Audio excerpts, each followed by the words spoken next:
الحمد لله رب العالمين والصلاة والسلام على رسوله الأمين وعلى آله وأصحابه أجمعين أما بعد فأعوذ بالله من الشيطان الرجيم بسم الله الرحمن الرحيم والشمس وضحاها والقمر إذا تلاها والنهار إذا جلاها والليل إذا يغشاها والسماء وما بناها والأرض وما طحاها ونفس وما سواها فألهمها فجورها وتقواها قد أفلح من زكاها وقد خاب من دساها كذبت ثمود بطغواها إذ انبعث أشقاها فقال لهم رسول الله ناقة الله وسقياها فكذبوه فعقروها فدمدم عليهم ربهم بذنبهم فسواها ولا يخاف عقباها وقال تعالى قل هل ننبئكم بالأخسرين أعمالا وقال تعالى فاعلم أنه لا إله إلا الله قال النبي صلى الله عليه وسلم من يرد الله به خيرا يفقهه في الدين الحمد لله প্রশংসা আল্লাহর জন্য, শান্তি অবতীর্ণ হোক আল্লাহর রাসূলের উপরে, যার আদর্শ বাস্তবায়ন করার জন্যই আমাদের যত প্রচেষ্টা। আল্লাহুম্মা সাল্লি আলাইহি আল্লাহুম্মা বারিক আলাইহি। আজকে আমাদের আলোচ্য বিষয় দ্বীনি ইলম শিক্ষার গুরুত্ব, সুশিক্ষা বনাম কুশিক্ষা ইনশাআল্লাহ। ৪৭ নম্বর সূরা। আল্লাহ সুবহানাহু ওয়া তাআলা তার নবী মুহাম্মদ সাল্লাল্লাহু আলাইহি ওয়াসাল্লামকে বলতেছেন ফাআলাম আন্নাহু লা ইলাহা ইল্লাল্লাহ। এই একটা আয়াতের অনুবাদ যদি কেউ ভালোভাবে বোঝে, আমার মনে হয় সে বুঝতে পারবে যে কত বড় কথা আর কাকে বলা হচ্ছে। এই কথাই কালাম হলো আল্লাহর, আর যাকে আদেশ করতেছে তার নাম হলো মুহাম্মদ সাল্লাল্লাহু আলাইহি ওয়াসাল্লাম। কারণ এখানে কফলাম পেশ কুল নাই, ডাইরেক্ট বলতেছে ফাআলাম, হে নবী আপনি আগে ইলম অর্জন করেন, আপনি আগে এই জ্ঞান অর্জন করেন। কি করব আমি? আন্নাহু লা ইলাহা ইল্লাল্লাহ, নিশ্চয় আল্লাহ ছাড়া কোনো সত্য মাবুদ নাই। খালি শুনলেন, বুঝলেন কিনা জানি না, কোরআন যার উপরে নাজিল হয়েছে তার থেকে ইলম বেশি আপনার পৃথিবীতে কারোর হতে পারে এটা মনে হলো? সেই নবীকে আল্লাহ মনে করায় দিচ্ছে আপনি নিজেও আগে এই ইলম অর্জন করেন, এই জ্ঞান অর্জন করেন। সেই ইলমের নাম হলো তাওহীদের ইলম। কিসের ইলম?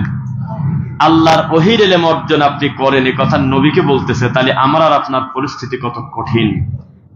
এইবার আসেন, আল্লাহ সুবহানাহু ওয়া তাআলা 18 নম্বর সূরা, সূরা কাহাফ, বনী ইসরাইলের পরের সূরা, 18 নম্বর সূরা, সূরা কাহাফ, আয়াত নম্বর 103-4 দেখবেন আল্লাহ বলতেছেন কুল হাল নুনাব্বিউকুম বিল আকসারিনা আমালা।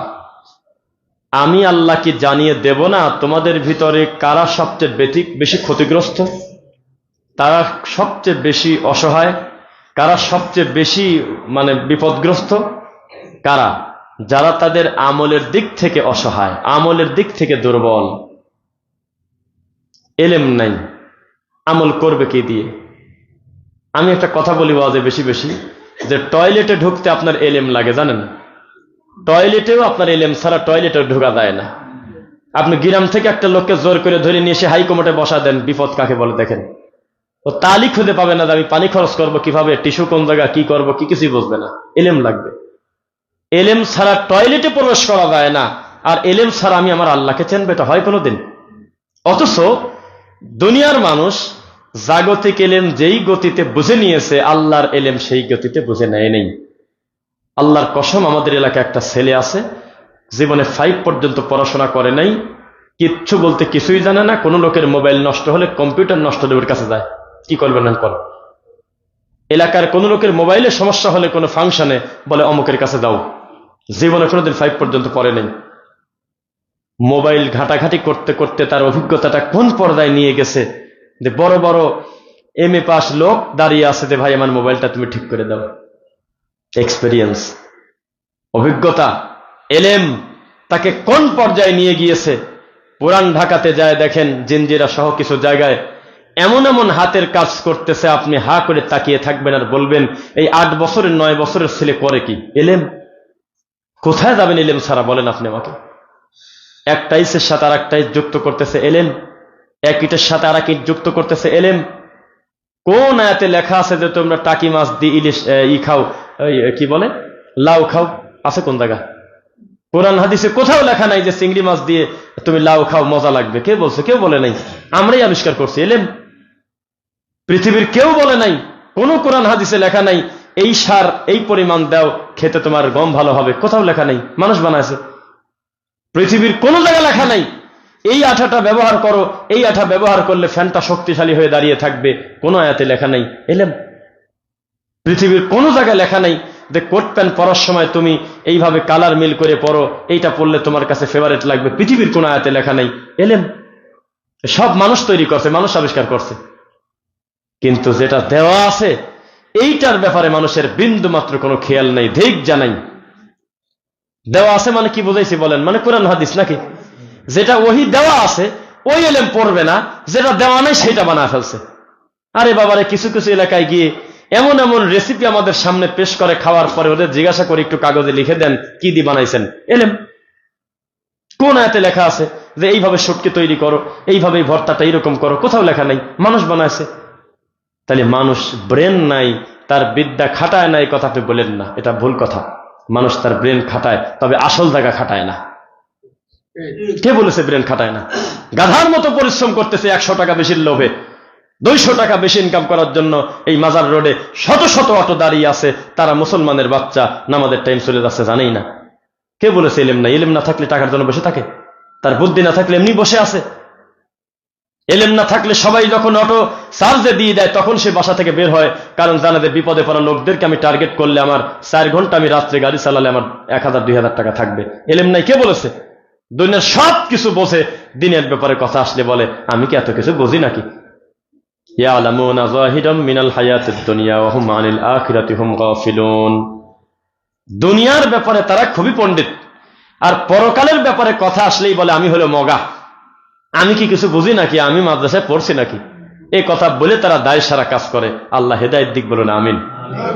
আপনি বিশ্বাস করবেন কিনা জানি না, ইসলাম মানেই হলো এলেম, ইসলাম মানেই হলো জানা। এখানে অজানার কোনো কামই নাই, এখানে ঠাট্টা মশকরার জায়গা নাই।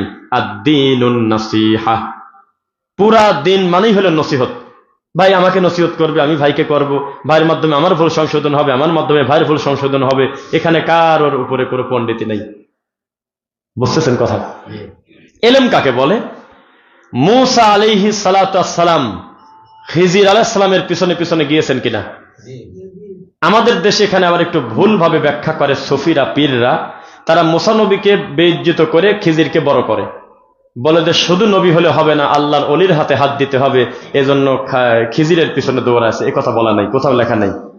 এটা আল্লাহর ওহী, এটা আল্লাহর গায়েব, এটা ইলমের ব্যাপার। এখানে ব্যক্তির ছোট বড় করা হয়নি।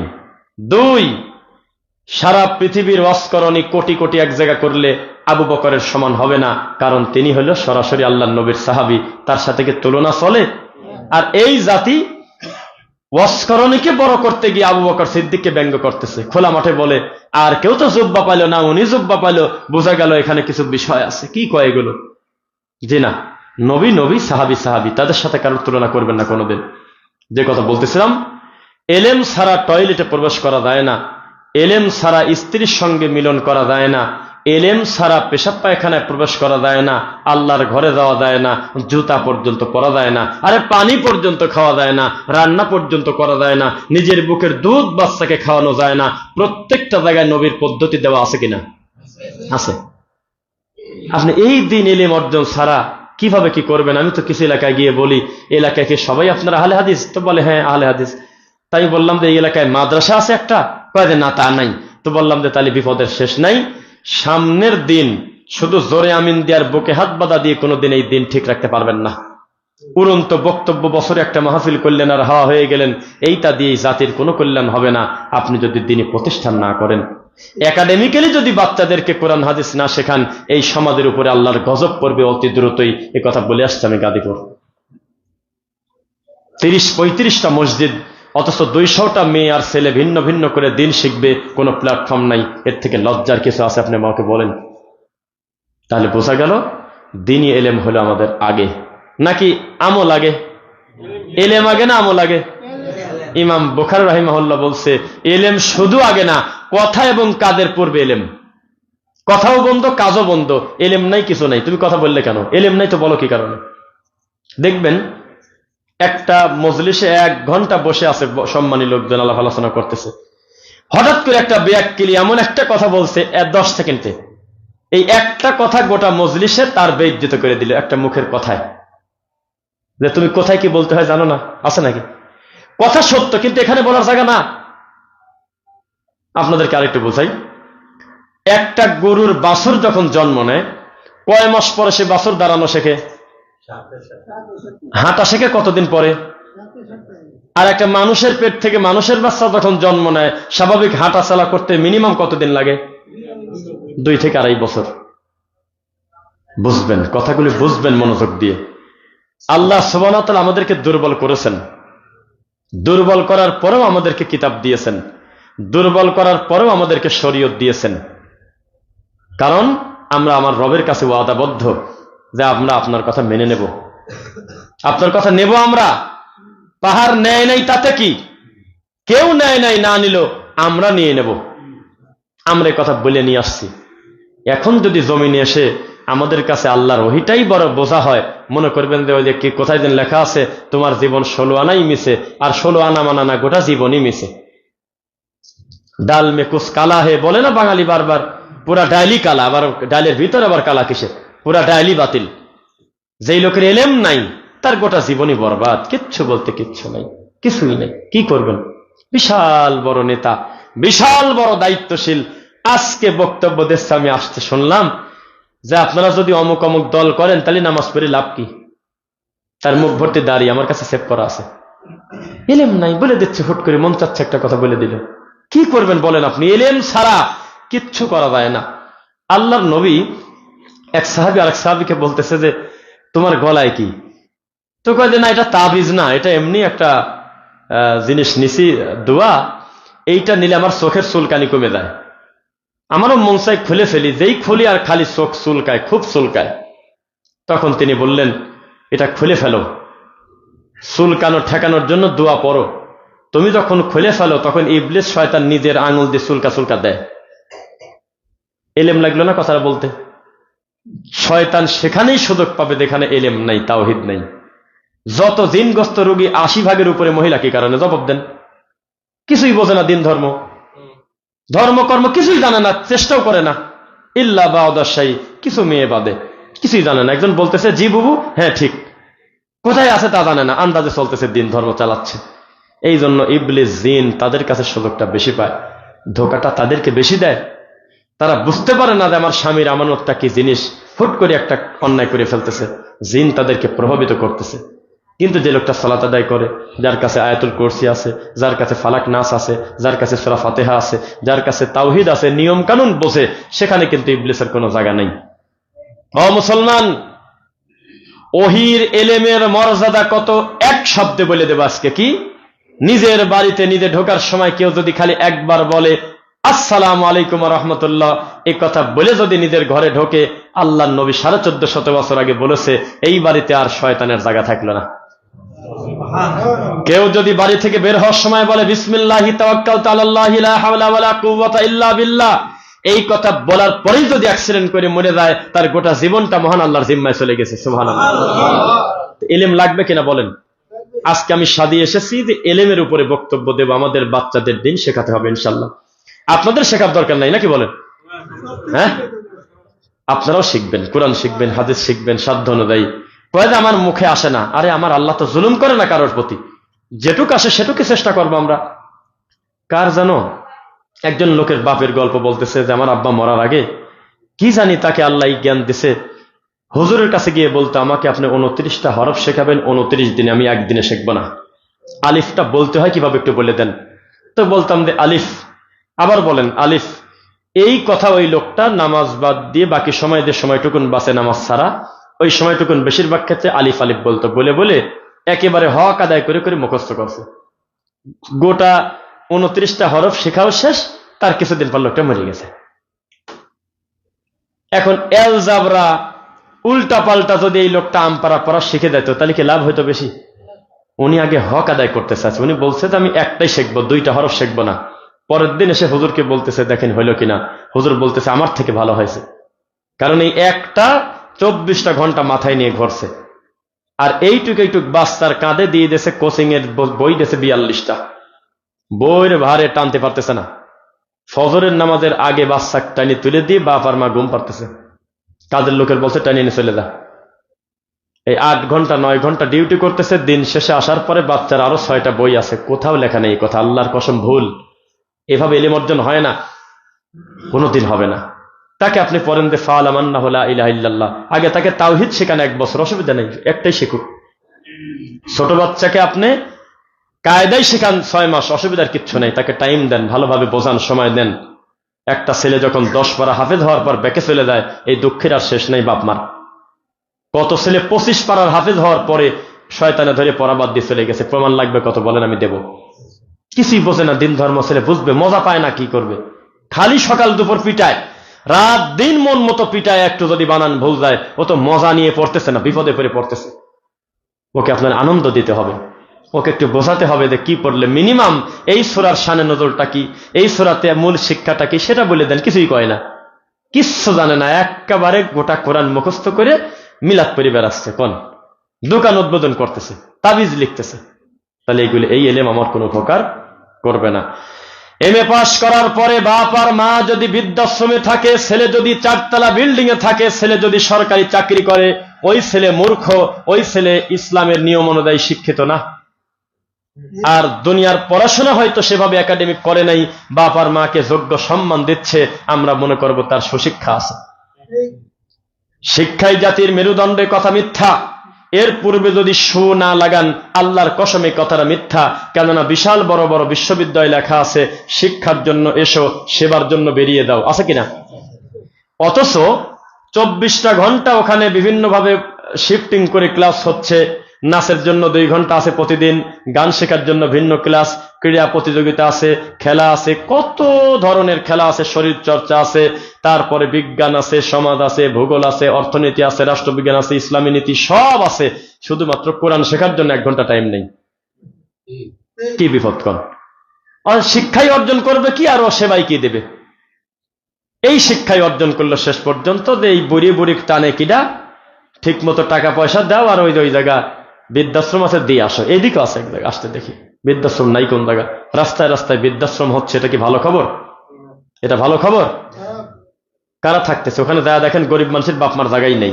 ইঞ্জিনিয়ার ছেলে, ছেলে ডাক্তার, ছেলে বড় বড় দায়িত্বশীল, বিয়ে করছে তার থেকে 3 গুণ কোটিপতির মেয়েকে। মেয়ে বলছে যে এই বরাবরের দেখার টাইম আমার নাই, দ্রুত বাড়ি থেকে সরাও।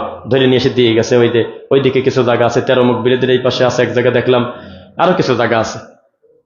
এই তো অবস্থা। কেন একজন আলেমের বাপের জায়গা হলো না বৃদ্ধাশ্রমে? আপনার কি নজরে যায় না? কেন একজন হাফেজে কোরআনের বাপ কেন বৃদ্ধাশ্রমে গেল না? অথচ হাফেজ সাহেবের বেতনই হলো খালি 7,000 টাকা। এই 2025 সালে 2 দিন 5 দিন অটো চালালে এর থেকে বেশি ইনকাম করা যায়। তারপরেও তার বাপ মা বৃদ্ধাশ্রমে নাই কেন? কেন বলেন, বোঝেন না?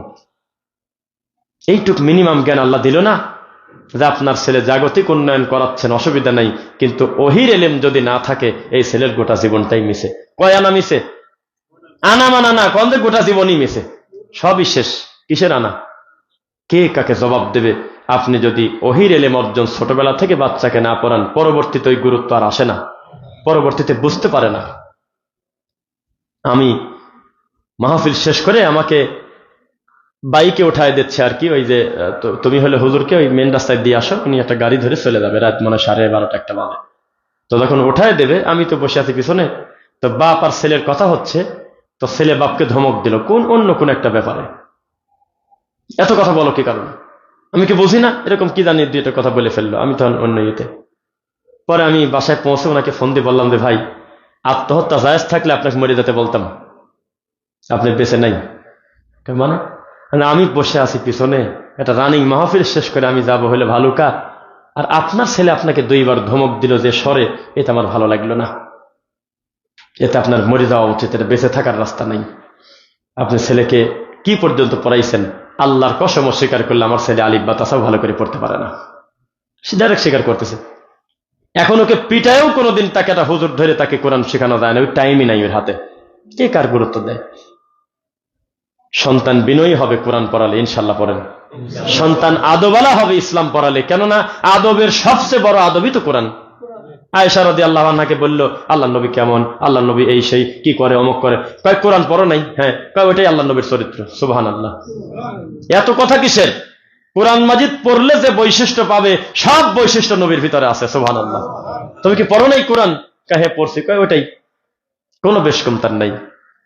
খাদেম বলতেছে, দেখেন, খদামতুন নবী সাল্লাল্লাহু আলাইহি ওয়াসাল্লাম, এই কথা নবীর খাদেম বলতেছে। নবীর খাদেমের নাম কি? আনাস। তিনি কি বললেন? যে খদামতুন নবী সাল্লাল্লাহু আলাইহি ওয়াসাল্লাম 10 সিনিন, আমি আমার নবীর কাছে খাদেমগিরি করছি 10 বছর। 10 মানে কত? 10। 10 সিনিন, 10 বছর। এই 10 বছরের ভিতরে উফ ওয়ালা কত, আমার নবী কোনোদিনও বলে নাই, হাই এটা করো নাই কেন, এটা করছো কেন, এরকম ধমক আমাকে দেন নাই।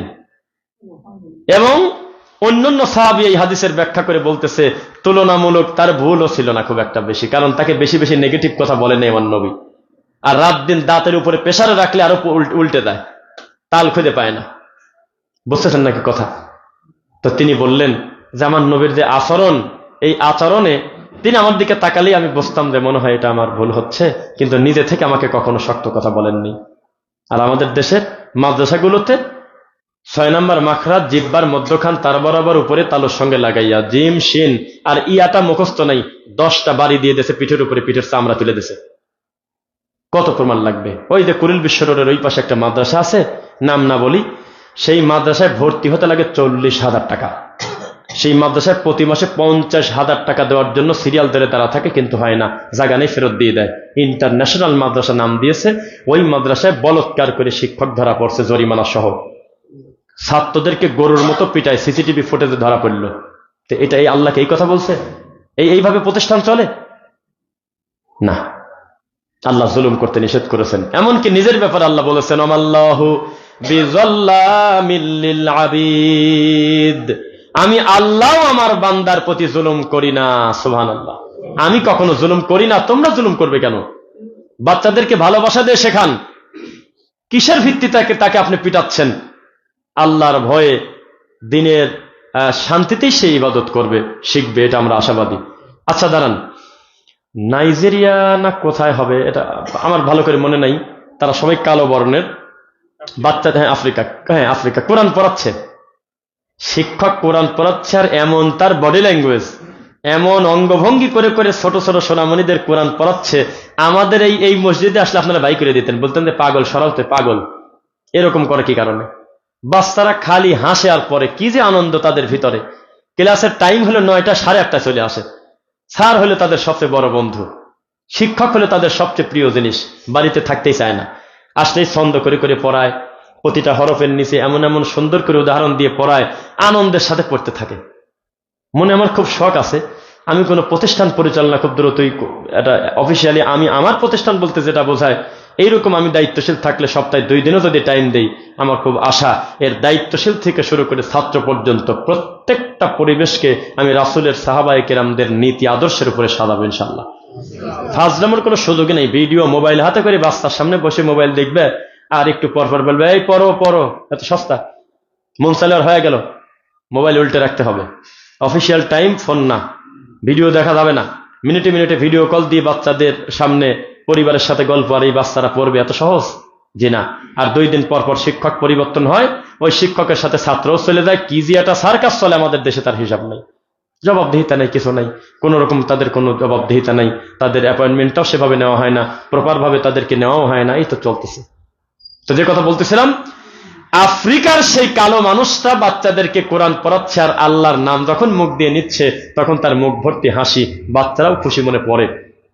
আর আমাদের দেশে যখন কোরআন রানিং পড়তেছে, প্রত্যেক প্রত্যেকটা মুহূর্তের ভিতরে খালি ঘড়ির দিকে তাকায় যে এই বিপদ শেষ হবে কোন টাইমে, আজান পড়লেই তো একটু মাপ পাবো, আর একটু পরে আসরে আজান দেবে, বিপদ মুক্ত হব। এই গোপন কথা বলে দিচ্ছে, না হয় তা বলে দেই। আলহামদুলিল্লাহ, আমি নিজেও একজন কোরআনে হাফেজ। আল্লাহর কসম, হাফেজিয়া মাদ্রাসায় পড়া অবস্থায় আমরা দেখছি কোরআন মাজিদ পড়ার থেকে টয়লেটে বসে থাকা বেশি আনন্দ মানুষ পাইছে। ছাত্ররা 30 মিনিট টয়লেটে বসে থাকছে। দেখুন হাফেজ এখন বলুক আমি ভুল বললে বলুক আমি মিথ্যুক, 30 থেকে 35 মিনিট টয়লেটে বসে থাকে, কোরআন নিয়ে বসে থাকবে না। কারণ তাকে ওইভাবেই তাকে গড়ে নেওয়া হয়েছে, ওভাবেই তাকে বলা হয়েছে জালিকাল কিতাব আল্লাহ এইভাবে পড়ছে, কিছুই বোঝে না, এমনি মুখস্থ করে যাচ্ছে। ও যদি বুঝতো দেখি মজা, এই আয়াতে আল্লাহ বলেটা কি, এই আয়াতের শিক্ষাটা কি, এর ভিতরে আছেটা কি, তাহলে ও আনন্দ নিয়ে নিয়ে পড়তে থাকতো ইনশাআল্লাহ। বাংলা তো ধরতেই দেয় না, কয় তোমার কি এই কাম নাকি? কারণ যারা পড়াচ্ছে সেও শুধু হাফেজ, যিনি পড়তেছে সেও শুধু মাদ্রাসায় পড়ার জন্য আসছে, আর তার বাপ আর মাও নিয়ত করে আছে আমি হাফেজের বাপ মা হলে আর কি লাগে, অথচ আলেমের বাপ মা হবেন। আল্লাহ কবুল করুক, বলেন আমিন। গতকালকে লাইভে দেখছেন কিনা ওটা তো পরে, ওই যে 2টা ছেলেকে আমি মাথায় পাগড়ি দিছি, আর ওদের প্ল্যান ছিল না, এটা ওদের ভুল। আমি বলছিলাম কি ওদের আব্বাকে, তো কে আছে মনে আছে, মানে নিয়ে আসেন, এই ছেলেদের মাথায় শুধু পাগড়ি আর রুমাল দেন, আর ওদের দুইজনের আব্বা আছে, ওনাদের ডাক দিয়ে নিয়ে এসে আমি মাথায় টুপি পরা দেবো। এমন খুশি হইলো, এলাকার সবাই তাদের জন্য দোয়া করলো। কমিটির লোক বললো যে জিনিসটা তো ভালো হইলো। আমি হ্যাঁ অবশ্যই, উৎসাহ দেন মানুষকে, সম্মান আল্লাহ দেবে। আমরাও আলেমদের হাফেজদের পিতামাতাকে যোগ্য মর্যাদা দেব, কারণ তাদের সন্তানদের কারণে আল্লাহ রহমত দেন, আমিন। এটা আমি কোনোদিন অস্বীকার করি নাই, কিন্তু হাফেজ হবে এই দোয়া করেন কেন? বলেন যে আলেম হবে ইনশাল্লাহ, শুধু হাফেজ হবে এই দোয়া করেন কেন? আল্লাহ আমার ছেলেকে ইমাম বুখারী হিসাবে কবুল করো। আপনি ছোট দোয়া করতে গেলেন কেন? আপনি তো বাপ, আপনি বেশি করে বলতে অসুবিধা কি? খালি কয়েকদের ছেলে হাফেজ হোক, দোয়া করবেন হুজুর আমার সন্তান যেন কোরআনের একজন আলেম হয়, আমিন। কোরআনও হাফেজ হবে, আলেমও হবে, এবং একজন বড় দায়ী হবে, এটা চাবেন। আল্লাহ পূরণ করতে কষ্ট আছে? শোনেন, একটা হুজুর কয়েকদিন আগে বলতেছে যে আল্লাহ সিদ্ধান্ত নেছে যে ফেব্রুয়ারিতে আমাদের জয় হবে। তো ও বোঝে না যে সিদ্ধান্ত কথাটা আল্লাহর সাথে যায় না, এইটুকু বুঝতে তার হইল না। আমাদের সাথে অন্য কারোর ঐক্যমত হয় না কেন জানেন? আহলে হাদিসদের সাথে আমরা একটা ছোট জিনিসও ছাড় দেই না, আমাদের ভালো লাগে না। আমরা অন্যায় দেখলে আমাদের মন খারাপ হয়, ভালো কাজ দেখলেই প্রশংসা করতে মন চায়। আর ওরা বড় বড় পাপ ঢেকে রাখে, তুমি আসো আমার বুকে আসো, স্বার্থের কারণে। কিন্তু আহলে হাদিসদের সাথে অন্য লোকের ঐক্য হয় না কেন? আজকে আমি খুতবায় সব ফাঁস করে দেই। কি কারণ? তারা একটা বেদাতকেও ছাড় দিতে চায় না, ভুলকে ভুল বলেই জানে। কি বানাই বলতেছি? একটা ভুল গেলেও বলে যে ভাই আপনার এই রুকুটা ভালো হলো না, ভাই এটা ভুল হচ্ছে, ভাই আপনার এই কাজটা বেদাত, ভাই ওযুর পরে যে ঘাড় মাসেহ করলেন এটা সুন্নাহ না, এটা বেদাত। তো ওই লোক কি আপনার উপর খুশি হবে?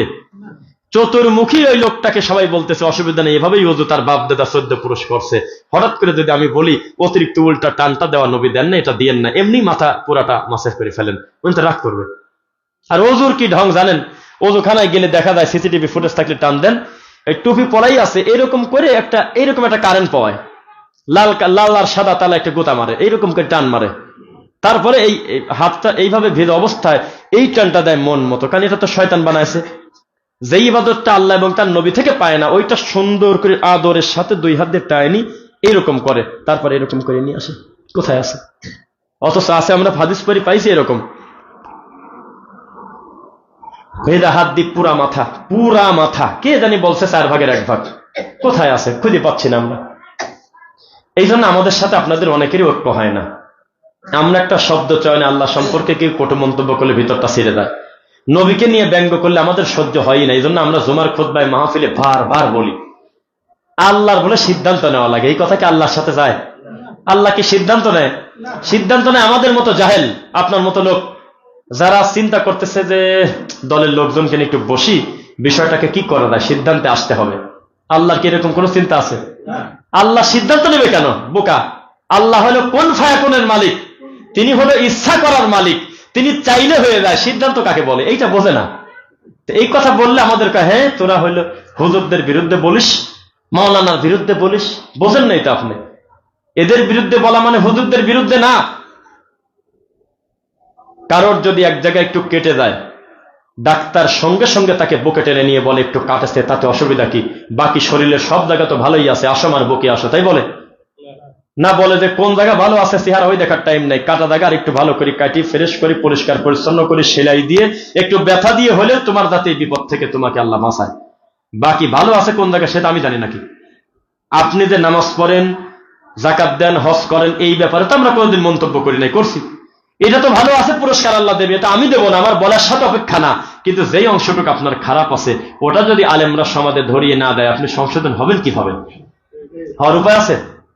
উপায় নেই। দেখেন রাসূল সাল্লাল্লাহু আলাইহি ওয়াসাল্লামকে বলা হলো যে শিরকের ব্যাপারে আপনি কেমন ভয় করেন? তো নবী বললেন যে আইন কুতিলতা ওয়া হুররিকতা, যদি আমাকে আগুনে পোড়ায় দেয়, যদি আমাকে জবাই করে, তবে আমি আমার আল্লাহর সাথে শিরক করব না। আমি আল্লাহকে এভাবেই চিনি, আমি আল্লাহকে এভাবেই জানি, আমি শিরকটাকে এভাবেই মনে করি। লুকমান আলাইহিস সালামকে বলা হলো আপনার ছেলেকে প্রথমে কি শিক্ষা দিবেন? উনি বললেন ইন্না শিরকা লা যুলমুন আযীম, আমার বেটাকে আমি প্রথম শিক্ষা দিয়েছিলাম আল্লাহর সাথে খবরদার শিরক করবে না। তো মন্দিরে শিরক হয় না? না। আরেকটা কথা, বইতে লেখা আছে পাপকে ঘৃণা করো, পাপীকে নয়। বোঝেন না? এই কথার অর্থ বোঝেন? এই কথার অর্থ হলো কেউ টয়লেটের টাঙ্কি ভাঙি পড়ে গেছে নিচে, পড়তে পারে কিনা? স্ল্যাবের উপরে বসে না অনেকে, এই স্ল্যাবটা দুর্বল, নিচে পড়ে গেছে, পড়তে পারে না? কেউ যেন না পড়ে, তবে পড়তে পারে কিনা? ওই নিচে পড়ে সে ডুব খাচ্ছে আর বলতেছে একটু আতর হবে, আতর। এই লোক যেমন যে বলে যে পাপকে ঘৃণা করো, পাপীকে না, ও একই জাতির লোক। কেন জানেন? মন্দিরে যে পূজা হয় এখানে দোষ কাকে দিবেন? এই কথা অনুযায়ী যে পূজা করতেছে তাকে দিবেন, না যে মূর্তি দ্বারা আছে তাকে দিবেন, নাকি যারা লাইট ম্যান তারা দিবেন? কাক দিয়ে দোষটা দিবেন কার? আপনি পুরো কর্মকাণ্ডটাই শিরিক না ভাই? পুরা অবস্থানটাই শিরিক না? দোয়া করালাও শিরিক, শুভেচ্ছা জানানোওয়ালা শিরিক, কাছে যে যাচ্ছে সেও শিরিক, আগ্রহ দিচ্ছে সেও শিরিক, সাক্ষী হচ্ছে সেও শিরিক, তাকে বুকে টেনে নিয়ে তাকে উৎসাহ দিচ্ছে সেও শিরিক, যে মাথা নত করতেছে সেও শিরিক, নারকেল ফাটাচ্ছে সেও শিরিক, যে ঠাকুর আছে সেও শিরিক, সব কিছু মিলাই একটা পাপের মহারাজ্য। এখন আপনি বললেন যে না, মন্দিরকে ঘৃণা করো, মন্দিরের খাদেমকে নয়। এটা হইল? এইটাই তো বড় শয়তান যে এইগুলো দিয়ে হইলো আবিষ্কার করে। এখন ইসলামী শরীয়ত যদি হতো তাহলে প্রথমে বলেন তো শাহজালালের মাজারের খাদেমের কি হতো? দেখি দুই একজন জানেন কিনা? একবারে ঝেলে দিত। আর আমাদের দেশে অনুমতি নাই, কারণ আমরা এলেম দিয়ে খেলি না, আমাদের এলেম নাই। এলেমের ব্যাপারে আজকে খুতবা, একটু মনোযোগ দিয়ে তাকান আমার দিকে। আবুল সরকার যখন আল্লাহকে গালি দিল, তখন আমরা জুমার খুতবার পরে বা বিভিন্ন জায়গায় দুই চারটা মিছিল করলাম, উল্টে উল্টে যা লাভ দি মারলাম, হলো দুই চারটা বাউল ফাউল পাগল ছাগলদের মারি, খুব একটা উপকার হয়নি। উল্টা আমাদেরকে আরো বিশ্বের কাছে কালারিং করছে যে হুজুররা ধরে ধরে মারতেছে অমুককে। আর বিদেশে এগুলো, সৌদি আরবে এটা চলে না, আস্তে করে নাই করে দিবিনি, কোনো অনুমতি নেই। কার বাপ, কার খালু, কার দাদা, কার মামা, আস্তে করে উকিল নোটিশ তার বাড়িতে চলে আসবে। আল্লাহ সম্পর্কে এই কথা বলেছিস কেন বল? তওবা পড়তে হবে। ও যদি তওবা পড়ে তাহলে তার একটা শাস্তি, আর যদি বলে যে না আমি তো ঠিকই বলছি, আমার ব্যাখ্যা আছে, তখন কোন আলোচনা ছাড়া ঝোলায় দেবে। এর নাম হলো বিধান। আর আমরা আগে 6 মাস ধরে কাঁদি, এই ধরো মারো কাটো, এই কই রেখতে তোরা কে কোথায় আসিস রে, এগুলো করে যখন আমরা রাস্তায় বের হই, দু এক জায়গায় আগুন জ্বলে, তখন এই ফুটেজ গুলো নিয়ে নিয়ে ইহুদি খ্রিস্টান মজা করে। কারণ মুসলিম জাতিটাই আমরা এমন অধিকাংশ হয়ে গেছি, আবেগ আছে আমাদের, কিন্তু এলেম নাই। অথচ এলেমের যুদ্ধের থেকে বড় যুদ্ধ পৃথিবীতে নাই। ও মুসলমান, বাদশার কাছে এসেছে, মুসলিম বাদশার কাছে, আপনার উমার বিন আব্দুল আজিজের কাছে তার বন্ধু, যাকে বলা হয় উমারে সানি, দ্বিতীয় উমার, তার কাছে এসে বলে দোস্ত কি বাড়িতে আসো দোস্ত? রাত তখন অনেক রাত। এলেম কাকে বলে দেখেন? হ্যাঁ আসি, চলে আসো। তারপরে যা দেখে যে দোস্ত পড়তেছে, সেটা এখন তার সংবিধান, কোরআন হাদিস পড়ুক বা তার রাষ্ট্রেরই পড়ুক, যাই হোক পড়তেছে। যেই দোস্ত যার কাছে বস্তার বাত্তি ফোঁদে নিবে দিয়েছে, দোস্ত কি খবর, তাহলে বলো কি মনে করে আসলে? তখন ও বলে যে এর থেকে বড় অপমান আর হয়?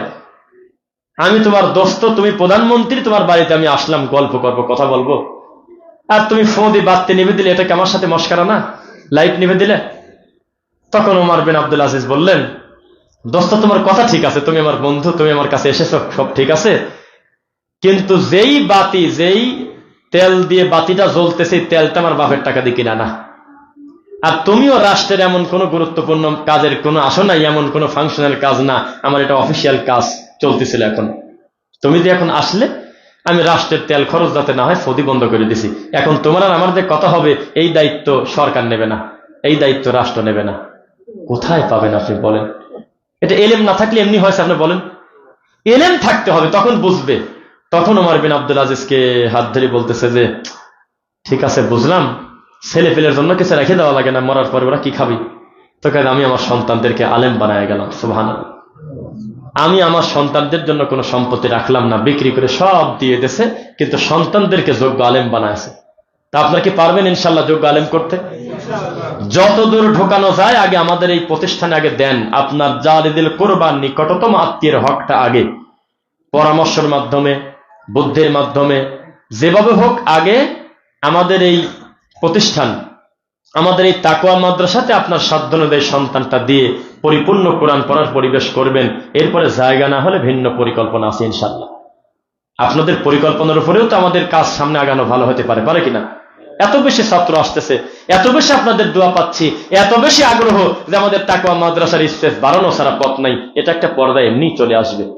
কিন্তু আপনি কাছের মানুষ হয়ে যদি দেখা যায় বহু টাকা খরচ করে নাচ শেখাচ্ছেন, গান শেখাচ্ছেন, দূরে দূরে দিয়ে দিচ্ছেন, কিন্তু কোরআনের মাদ্রাসায় দিচ্ছেন না, এটা কি রহমত না গজব?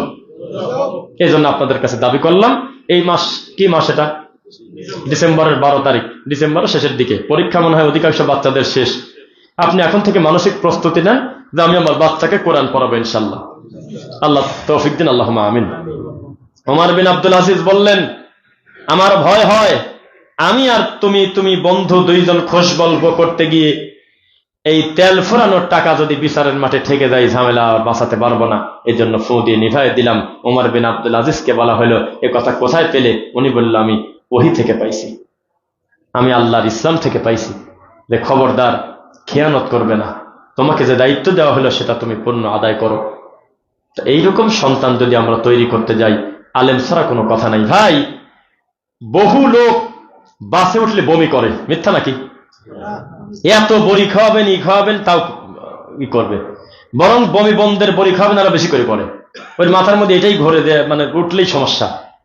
কঠিন শীতের দিন জানালা খুলে তার মুখটা বের করে রাখতে হয়, এরকম যাত্রী আছে কিনা? সেজন্য কি হজে যাওয়া বাদ দিয়ে দিবেন? আজকে থেকে 2 বছর আগে হজ যাত্রী সহ প্রায় 52 জন, 326 জন যাত্রী সহ একবারে মোট লোক নাই। তো হজ যাওয়া বন্ধ করে দিবেন নাকি? যে না, প্লেনের কোনো গ্যারান্টি নাই, ক্র্যাশ করে দিলাম, যাবই না, ঘরে বসে দোয়া করে দিলাম, হবে? কে বলছে আপনাকে? রিস্ক নাই কে বলছে আপনাকে? মাদ্রাসায় পড়লেই সে ভালো হবে, আমি তো কথা কোনোদিনও বলি নাই। আমি জীবনে বলছি নাকি? আমি বলছি ভালো হওয়ার সম্ভাবনা বেশি। আমি বলছি এখানে পড়লে আল্লাহ ভীরু হওয়াটা সহজ, এই রাস্তাটা সহজ। কারণ মান সালাকা তরিকান ইয়ালতামিসু ফীহি ইলমান সাহালাল্লাহু লাহু বিহি তরিকান ইলাল জান্নাহ। তুমি আগাবে হলো তাকওয়া মাদ্রাসার দিকে, তুমি আগাবে হলো মসজিদ মাদ্রাসার দিকে, ওই দিকে আমি তোমার রাস্তাকে সহজ করে দেব ইসলামের জন্য, জান্নাতের জন্য। মানে সন্তান যখন কোরআন পড়বে, হাদিস পড়বে, দিন শিখবে, এই রাস্তায় যত বেশি আগাবে আল্লাহ তার জান্নাতের রাস্তাটাকে সহজ করে দেবে। আমিন। আল্লাহর কাছে আমরা দোয়া করি আপনাদেরকে যেন আল্লাহ আলেমের বাপ হিসেবে কবুল করেন, আপনাদেরকে যেন হাফেজে কোরআনের মা হিসেবে, আব্বা হিসেবে মহান আল্লাহ কবুল করেন, কোরআনের প্রকৃত খাদেম হিসেবে যেন কবুল করেন। বলেন তো কোরআনের হেফাজতকারী কে? কে? আল্লাহ। নাকি বাংলাদেশে কেউ আছে? কোরআন আর ইসলাম হেফাজতের দায়িত্ব যদি মানুষকে দেওয়া হতো যে তুমি ওগুলো হেফাজত করো, তাহলে ইসলামটাকে ভেঙে ভেঙে ওয়ালা তাফাররাকু, ভেঙে ভেঙে তারা ভাগ করে দিত। এমনি যত ভাগ। আর যদি বলা হয়তো যেই জামানায় যারা টুপিওয়ালার সংখ্যা বেশি, হুজুররা বেশি, তাদের কাছে আমি আমার ধর্মের দায়িত্ব ছেড়ে দিলাম, তুমি তোমার মতো করে হেফাজত করো, তাহলে দেখতেন যে মিনিটে মিনিটে দেশ হয়ে যেত একবারে, কি হয়তো তার হিসাব নেই। নারায় তাকবীর দিয়ে হাজার হাজার মানুষের জীবন মারি দিয়ে বলতো যে শর্টকাটে জান্নাতের ব্যবস্থা করে দিলাম, শহীদ হয়ে গেল। আল্লাহ বলেন নাই, আল্লাহ বলেছেন ইন্না নাহনু নাযালনা যিকরা ওয়া ইন্না লাহু লাহাফিজুন। এটা সৃষ্টি করছি আমি, এর হেফাজতের দায়িত্ব আমার, তোমাদের কাছে আমি দেই নাই, তোমরা দিনের কাজ করো। ওসমান রাদিয়াল্লাহু আনহুর ইলম ছিল, ছিল কিনা? কেমন ছিল, তুলনা চলে নাকি? এই ওসমান রাদিয়াল্লাহু আনহু কাঁদতেছে, তা আল্লাহর নবী খবর পেল যে ওখানে কাঁদতেছে ওসমান, তো গিয়ে বলতেছে কাঁদো কি কারণে? তোকে আল্লাহর নবী কিছুদিন পর মরে যাওয়া লাগবে তো, বা যে কোনো সময় মরতে পারি, এই জন্য কবরের বিষয়টা ভেবে কাঁদতেছি। আল্লাহর নবী কিছু না বলে উঠে চলে আসলো। একবারও বললো না যে তুমি তো জান্নাতের সার্টিফিকেট পাইছাও, তুমি তো আমার জামাই, তুমি তো হাসান হোসাইনের বাপ, তোমার মর্যাদা কম নাকি? তুমি জান্নাতে যাবে ইনশাল্লাহ, তুমি ওঠো, এত কাঁদো না। যেই বলছে আমি আল্লাহর ভয়ে কাঁদতেছি, আর না ঠেকায় বলে আচ্ছা তাহলে কাঁদো, গেলাম। এই হাদিসের দৃষ্টিতে কয়জন মানুষ আমরা প্রকৃতভাবে আমার রবের সামনে কান্না করছি বলেন? চোখে পানি আসে? আসে। জাল হাদিস শুনলে কান্না আসে, মিথ্যা কথা শুনলে কান্না আসে। আমাদের এই সালাফি কনফারেন্সে আমরা আলেমদের বক্তব্য শুনলাম মনোযোগ দিয়ে।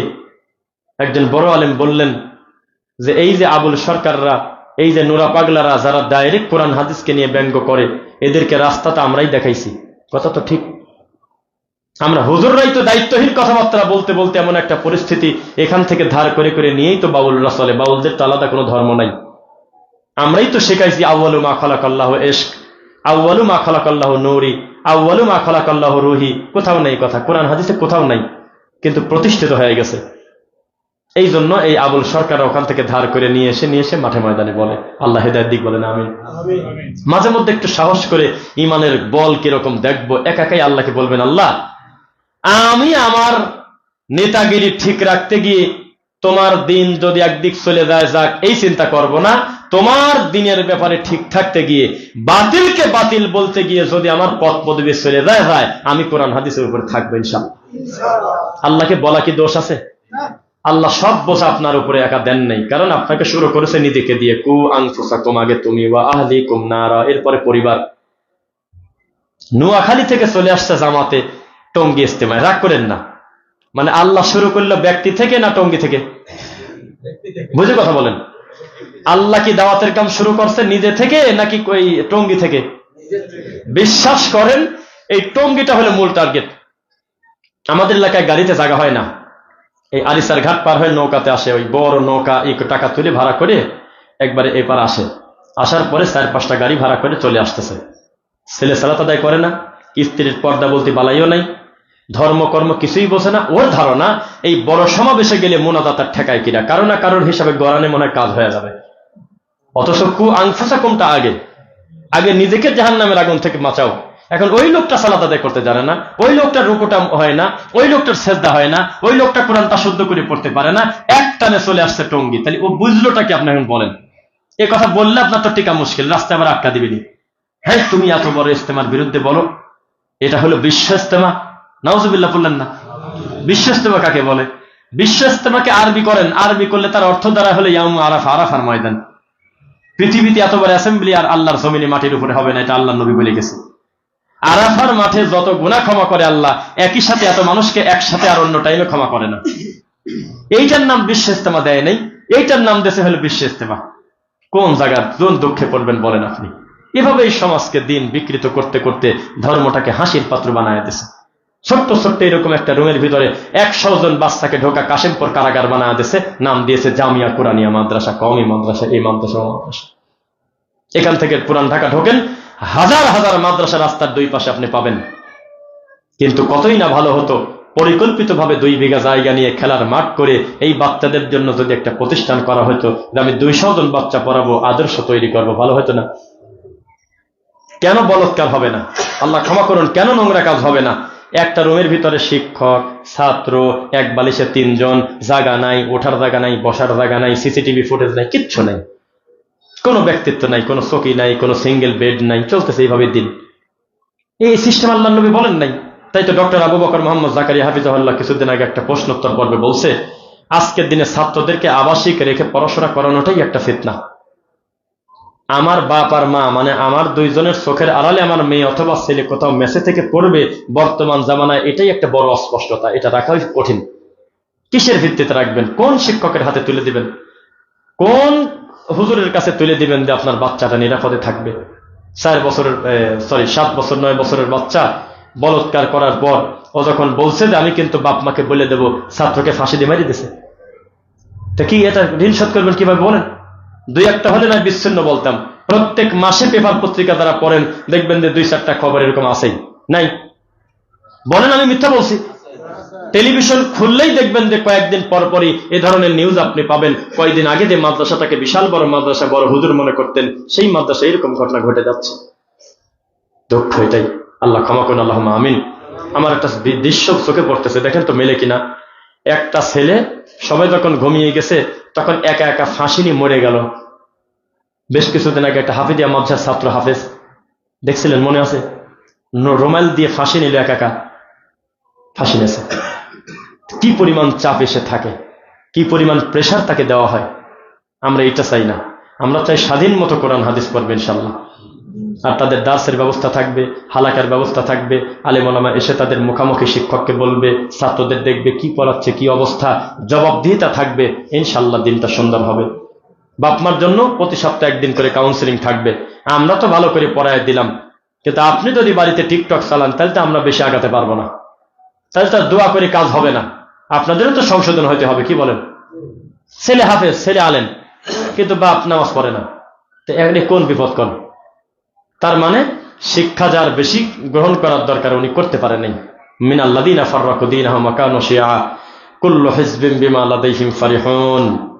আল্লাহ তাআলা আল্লাহ বলতেছেন, আমি আল্লাহ সকলকে দিয়ে একযোগে সব কাজ করাই না। মুসি দরকার, মেথর দরকার, রাজমিস্ত্রি দরকার, কাঠমিস্ত্রি দরকার, ইঞ্জিনিয়ার দরকার, মহিলা ডাক্তার দরকার, পুরুষ ডাক্তার দরকার।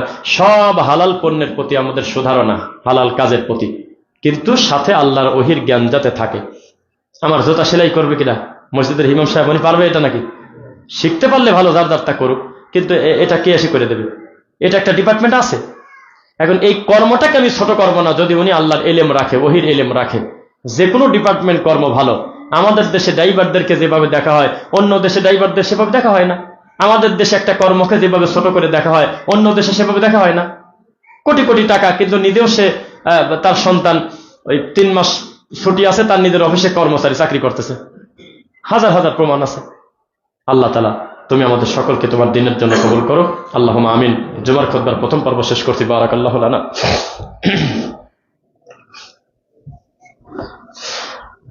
আলহামদুলিল্লাহ, ফাইন্না খায়রাল হাদিসি কিতাবুল্লাহ ওয়া খায়রুল হুদা হুদা মুহাম্মদ সাল্লাল্লাহু আলাইহি ওয়াসাল্লাম ওয়া শাররাল উমুরি মুহদাসাতুহা কুল্লা মুহদাসাতিন বিদআ ওয়া কুল্লা বিদআতিন যালালা ওয়া কুল্লা যালালাতিন ফিন্নার। রব্বিরহামহুমা কামা রাব্বায়ানি সগীরা, রব্বিরহামহুমা কামা রাব্বায়ানি সগীরা। আল্লাহুম্মা আইজ্জিল ইসলাম ওয়াল মুসলিমিনা ফি ফিলিস্তিন, আল্লাহুম্মা আইজ্জিল ইসলাম ওয়াল মুসলিমিনা ফি বাংলাদেশ, আল্লাহুম্মা আইজ্জিল ইসলাম ওয়াল মুসলিমিন। আলহামদুলিল্লাহ, একটি বিষয় সবাই একটু মনোযোগ দিয়ে শুনবেন। আমাদের এই দেশের যত গার্মেন্টস আছে, ফেব্রিক্সের যে কাজ আছে, কাপড়, এত গার্মেন্টস বিশ্বের কোন কোন জায়গায় আছে তা কিন্তু আমরা জানি না। যারা রকেট বানাতে পারে, বিমান বানাতে পারে, যারা দাঁড়ার উপরে এখান থেকে চাঁদে লোক পাঠাচ্ছে, চাঁদের মাটি নিয়ে এসে গবেষণা করতেছে, তারা আপনার হাফ প্যান্ট বানাতে পারে না, তাই না? না ব্রেন কম আছে তাদের? রকেট বানানোটা সহজ না আপনার জাঙ্গি প্যান্ট বানানো সহজ? কিন্তু করবে না তারা। তারা জানে যে পাগল জাতি পাইছি, টানি নেবে রাখ। এদের থেকে যদি কালকে যদি অন্য কোনো রাষ্ট্র বলে যে আমরা কম টাকায় বেশি পরিশ্রম করব, কালকে তার কাছ থেকে নেবে। ইহুদি খ্রিস্টানের এটা কি মাল আপনি চেনেন না? এত বড় বিপদে পড়ে নাই যে আপনার রাষ্ট্রে হাজার হাজার গার্মেন্টস থাকবে, এখান থেকে হাফ প্যান্ট যাবে, প্যান্ট যাবে, 3/4 যাবে, এই জায়গায় হুডি যাবে, এইগুলো নিয়ে উইট চলা লাগবে। জি না, ও হিসাব করে দেখছে এটা একটা আজব জাতি। এই জাতি পরিশ্রম করবে বেশি, টাকা দেব কম। অল্প টাকায় এত শ্রম দেওয়া জাতি এই পৃথিবীতে আর কোথাও নাই। সেই জন্য তারা আপনাকে ব্যস্ত রাখতেছে। আর আপনি বলতেছেন যে বিরাট উন্নতি হয়ে গেছে, আমরা বিশাল উন্নতি, আমাদের ওখানে 10 বিঘার গার্মেন্টস হচ্ছে। তা কি, কিসের উন্নতি? উন্নতি হয় হলে একাডেমিক উন্নতি করতে হয়, এলেমের উন্নতি করতে হয়, শিক্ষার উন্নতি করতে হয়, তখন বুঝবেন যে জাতির কিছু কল্যাণ হবে। একটা নেতা বলছে যে আমরা চাই যে শিক্ষা নিয়ে বেশি কাজ করতে, শিক্ষার কাজ হোক। শিক্ষা থাকলে ওই গার্মেন্টসের ও হবে হলো ইঞ্জিনিয়ার, আর লেবার হলো বাংলাদেশের। আর এগুলো যারা পরিচালনা করতেছে, খালি বসে বসে অর্ডার দিচ্ছে, কোটি কোটি টাকা বেতন নিচ্ছে, সে হলো ইহুদি খ্রিস্টান। মদ খাতে খাতে রূপপুর মরে গেছে একজন, গাঁজা মদ খাতে খাতে রুমের ভিতরে মরে গেছে। লোড বেশি হয়ে গেছে, বেতন বাংলাদেশি টাকায় তার অন্তত 10 লাখ 20 লাখ টাকা। আর 18 ঘন্টা 14 ঘন্টা পরিশ্রম করতেছে, 15-20 কিলো বাইক চালা যাচ্ছে, তার প্রতিদিন হাজিরা হলো 600 টাকা। খা পৃথিবীর আর কোন রাষ্ট্রে এত রাত দিন পরিশ্রম করে এত অল্প রুজি নেওয়ার জাতি নাই। এ জাতি ইচ্ছা করে জিম্মি থাকতে চায়। আরে অটো চালালি বলে মান যায়, অটো চালালে 1000 টাকা সর্বনিম্ন থাকে, তাও আবার 650 টাকা জমা দেয়, পেডেলও মারা লাগে না। এইভাবে হাতটা ঘোরালেই আল্লাহ তাকে রুজি দিয়ে দিচ্ছে ভালোভাবে চার্জ থাকলে। দিন শেষে তার 30,000 টাকা। কিন্তু ও যদি খবর পায় যে আমার হলো 2-5 লাখ টাকা ঘুষ দিয়ে আমার একটা সরকারি চাকরি অথবা কোনো ব্যাংকের চাকরি হচ্ছে, খুশিতে মিলাদ পড়ে, বেতন কত রে? 18,500। তো ওর কি রুজি ভালো, না যে লোকটা অটো চালাচ্ছে 30,000 টাকা ইনকাম করতে ওর ভালো? কিন্তু আমাদের দেশে কি চয়েস যদি দেওয়া হয়, শিক্ষিত লোককে এটার দায়িত্ব নেবে না ওই বিরাকের চাকরি নেবে? বিরাকের চাকরি নেবে, সুদের চাকরি নেবে। তো যাই হোক, এগুলো মাহফিলে বললে খুব মানুষ শোনে, বোঝে, শিক্ষা গ্রহণ করার চেষ্টা করি, খুব হিট ভাবে বলি। আসলেই ঠিক তাই। আপনারা আল্লাহকে সবচেয়ে দামি সম্পদের জন্য দোয়াই করেন না কোনোদিন। যার উপরে কোরআন নাজিল হলো তিনি বলতেছে আল্লাহ আমাকে উপকারী এলেম দেন, কি একটা কথা। আল্লাহ আমাকে আপনি দিনের এলেম দেন, কি একটা কথা। তারপর কোরআন নাজিল হচ্ছে, সে নিজেও কয় যে আল্লাহ আমাকে এলেম দেন, আর আমাদের নাকি এলেম লাগে না। কয় আমি কি মাদ্রাসায় পড়ছি নাকি? হুজুররা তো আছে, হুজুররা আছে। মনে রাখবেন, এলেমের যুদ্ধের থেকে বড় যুদ্ধ পৃথিবীতে হতে পারবে না কেউ। ওরা একটা চট করে একটু খোঁচা মারে ইহুদি খ্রিস্টান, 250 কোটি মুসলমান খালি দৌড়াদৌড়ি করে, মাথা ঘন পারে, এই এখানে দৌড় পারে, এই এখানে লাভ দিয়ে যায়, ওখানে যা বলে এই ধরো মারো কাটো, এই ঠিক কিনা বলো, চিৎকার করে। ওদিকে তারা ইসলামের গোড়া কাটি দিচ্ছে। ওরা চেঁচামেচি করে না, ওরা লাভ ঝাপ পারে না, ওরা কোনো সময় বলে না এই ভাই বোরকা খুলে ফেলো, এই মসজিদ থেকে লোক বাইর করো, এই কোরআন পড়তে দিও না। কোনোদিন বলছে? ধীরে ধীরে আপনার ঘরের মধ্যে স্টার দশা ঢোকা দিচ্ছে, ঠিকই পান নাই। ধীরে ধীরে ফ্যাশন বোরকা বানা দিয়ে দিয়েছে। নেন, ধীরে ধীরে একটা নায়িকা দিয়ে এমন একটা মডেল বানাইছে, এখন আপনার বাড়ির বউ বলতেছে এই বোরকার চলে না, নতুন একটা দেখছি ওইটা নিয়ে যাবো। কি বিপদ! ও কোনোদিনও বলবে না বোরকা খুলে ফেলো। এমন কাজ করবে, বোরকা থাকবে তবে ওটা বোরকার জায়েত রাখবে না। ধর্ম থাকবে, কোরআন হাদিসেই পড়ে থাকবে, বাস্তবে রাখবে না। এই সূক্ষ্ম সূক্ষ্ম কাজ করে তারা। আপনি একটু চতুর হন ভাই। খালি তো পারেন সারাদিন মানুষের পিছনে লাগিয়ে থাকা, সারাটা দিন গিবত করা, সারাটা দিন ঝগড়া করা, ভাইয়ের সাথে কথা বলেন না 3 বছর। এই যে কাজ, এগুলো থেকে বেঁচে থাকবেন ইনশাল্লাহ। আল্লাহর কাছে দোয়া করি আপনাদের সন্তানকে মিনিমাম কোরআনটা শুদ্ধ করে পড়াবেন ইনশাল্লাহ। মিনিমাম আল্লাহর তাওহীদ সম্পর্কে জ্ঞান দিবেন ইনশাল্লাহ। সর্বনিম্ন ব্যস্ততার ভিড়ে প্রতি সপ্তাহে একদিন হোক, রমাদান মাসে হোক, একটু নিজেকে প্রি প্ল্যান করে নেন যে আমি কোরআন পড়া শিখে যাবো ইনশাল্লাহ। আল্লাহ তুমি তৌফিক দাও। আমিও প্ল্যান আছে কোরআন নিয়ে গোটা রমাদান মাসব্যাপী কাজ করার। অনেক দূরের সফরগুলো ক্যান্সেল করে নিজে ক্লাস নিয়ে অন্তত আমার হাতে যদি 200 মানুষ কোরআন শিখতে পারে একটা মাসে, আল্লাহর কাছে পুরস্কার আছে কিনা? আল্লাহ তুমি সহজ করে দাও। আল্লাহ সুবহানাহু ওয়া তাআলা আমাদের এই তাকওয়া মাদ্রাসা, আমাদের এই পূর্বাচল আহলে হাদিস মসজিদ সহ আমরা যার সঙ্গেই জড়িত আছি দিনের কাজ, আল্লাহ তুমি কবুল করো। প্রাণবন্ত পূর্বাচল সালাফি কনফারেন্স তুমি আমাদেরকে সফলভাবে করার তৌফিক দিয়েছিলে, তাই আমরা তোমার ঘরে দাঁড়িয়ে তোমার প্রশংসা করছি, আলহামদুলিল্লাহ। আমরা আমাদের রানিং বক্তব্যে আমাদের যে অতিথিরা আসলেন, অন্যান্য নতুন মানুষ মনে করেছিলেন একসাথে এতগুলো নেতা আসলো 2 ঘন্টার নিচে মনে হয় যাবে না। তারা আবার কত বড় বিচক্ষণ, এটা ভালো লাগছে। এটা দায়িত্বশীলদের 5 থেকে 6 মিনিটে মূল কথা বলে সালাম দিয়ে তারা চলে গেল। আর অধিকাংশ মাহফিলে কি করে, এই লাইভ যদি দেখেন আপনি লজ্জা পাবেন। রফিক ভাই ধৈর্য ধরল কিভাবে, রানিং বক্তব্য নষ্ট করে আধা ঘন্টা ধরে কি যে বলে, তার শেষ নেই। আমাদের এই সালাফি কনফারেন্সের ঐতিহ্য যেন ঠিক থাকে, বলেন ইনশাআল্লাহ। এই ধারাবাহিকতা থাকবে, এভাবেই আমরা যোগ্য মানুষদের সম্মান করব, এভাবেই প্রায় 150 আলেম ওলামা আসবে, বিষয় ভিত্তিক আলোচনা করবে। আল্লাহ তুমি তৌফিক দাও, আল্লাহুম্মা আমিন। সেই সাথে জানুয়ারি মাসের কয় তারিখ ভাই ধামসি? 10 তারিখ। জানুয়ারি মাসের 10 তারিখেও এখানে আমরা আরেকটা প্রোগ্রামে আসবো ইনশাআল্লাহ। আল্লাহ তাআলা আমাদের প্রোগ্রামগুলো কবুল করুন। গোটা পূর্বাচলটা হবে কোরআন এবং সহিহ হাদিসের সমাজ ইনশাআল্লাহ। গোটা দেশটা হবে তাওহীদবাদীদের দেশ। আল্লাহ তুমি আমাদের অতীতের ভুল ক্ষমা করো। এখনো 5 মিনিট সময় আছে, আমরা বলি আরেকটি বিষয়, সেটা হলো কাজ, কর্ম, ক্রিয়েটিভ চিন্তা করেন। এখন থেকেই চাকরির পিছনে না ছুটে নিজেকে কোথাও জিম্মি না রাখার চেষ্টা করবেন, ব্যবসার দিকে মনোযোগ করবেন ইনশাআল্লাহ।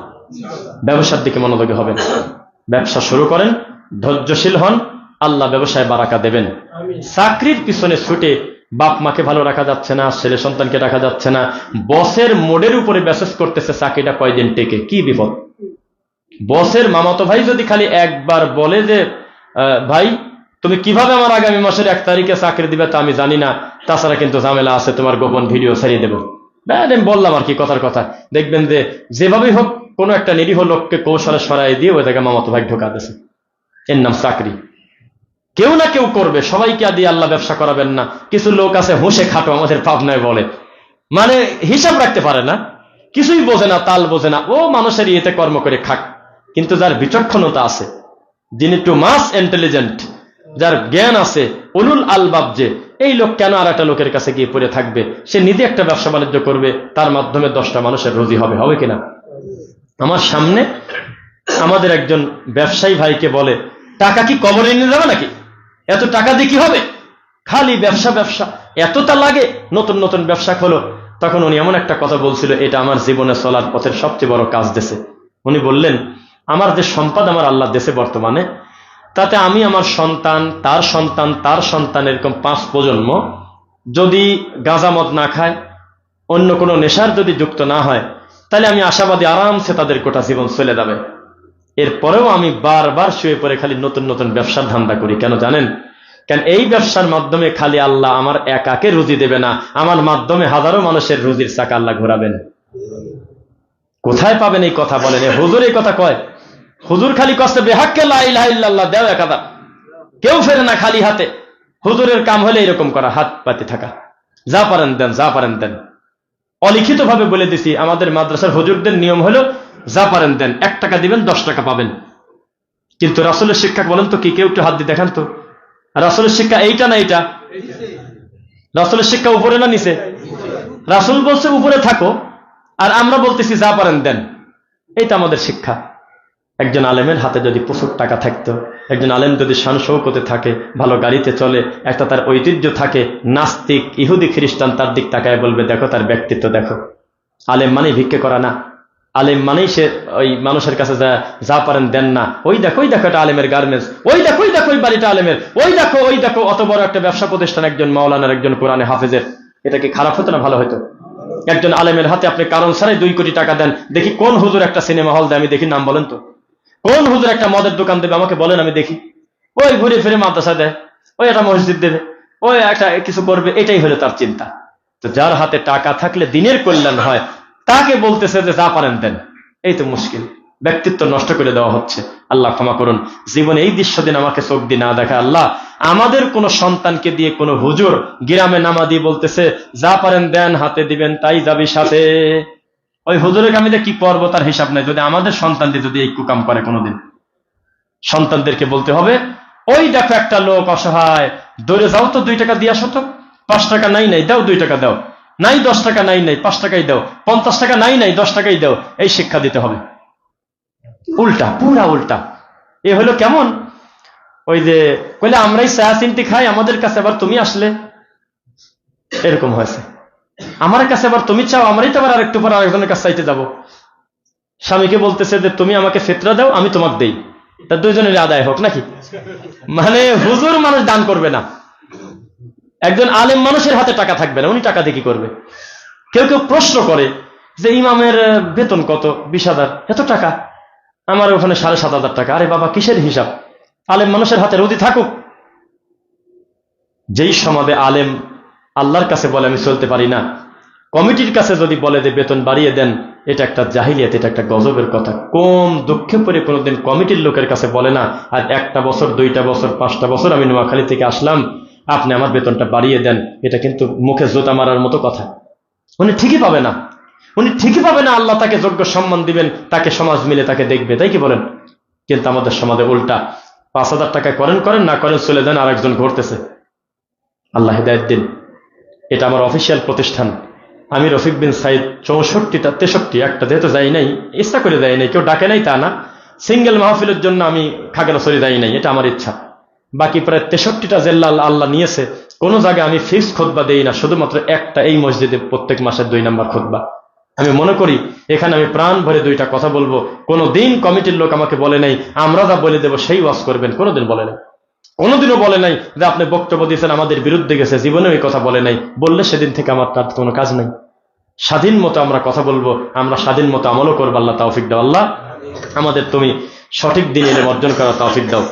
যতগুলো সন্তান আমাদের কাছে মাদ্রাসায় পড়ে, আল্লাহ তুমি কাউকে মাহরুম করো না, সকলকে তুমি আলেম হিসেবে কবুল করো। আল্লাহ আল্লাহর কাছে কল্যাণের দোয়া করবেন। বাংলাদেশের রাস্তাঘাটের যে অবস্থা, গাড়ি ঘোড়ার যে অবস্থা, প্রাইভেট গাড়ির হিসাব আলাদা, আর পাবলিক ইয়েতে ওঠা, যে মুখের ভাষা আর যে কর্ম করে, মরে মরে যেসব কর্মকাণ্ড করে বাসে, এখন এগুলি করেই আমাদের চলতে হচ্ছে, চোখ কান বন্ধ করে মুখ টুক ঢেকে এভাবেই রাস্তাঘাটে চলতে হচ্ছে। না জানি কখন কোন বিপদ আসে। খালি দোয়া করবেন আমাদের সফরটা যেন আল্লাহ নিরাপদ করে। খুতবা শেষ করার পরে সালাম ফিরিয়েই আমাদের দ্রুত চলে যেতে হবে, কারণ আমাদের মাথায় এখনো টার্গেট 300+ কিলো। আমি শুধু খুতবাকে টার্গেট করে ঠুনকো যুক্তিতে আমি যদি বলতাম যে খুতবাটা ক্যান্সেল, আর এক খুতবা আসবো, কেউ কিছু বলতো না, কিন্তু আমি চেষ্টা করছি যে না, নিয়মটা ঠিক রাখার জন্য। এই জন্য খুতবাতে আমি আসছি। আবার চলে যেতে হবে গাইবান্ধা, কোরাহার, বগুড়া। আল্লাহ যেন আমাদের যাত্রাকে নিরাপদ করে, আমাদের এই দাওয়াতি সফরটাকে যেন আল্লাহ দিনের জন্য কবুল করেন। আল্লাহ তুমি আমাদেরকে ক্ষমা করো। আল্লাহ আল্লাহ আমরা কোরআন হাদিসের জ্ঞান না শিখে যেন কবরে না দেয়, তুমি তৌফিক দাও। সুবহানাকা আল্লাহুম্মা বিহামদিক আশহাদু আল্লা ইলাহা ইল্লা আনতা আস্তাগফিরুকা ওয়া আতুবু ইলাইক।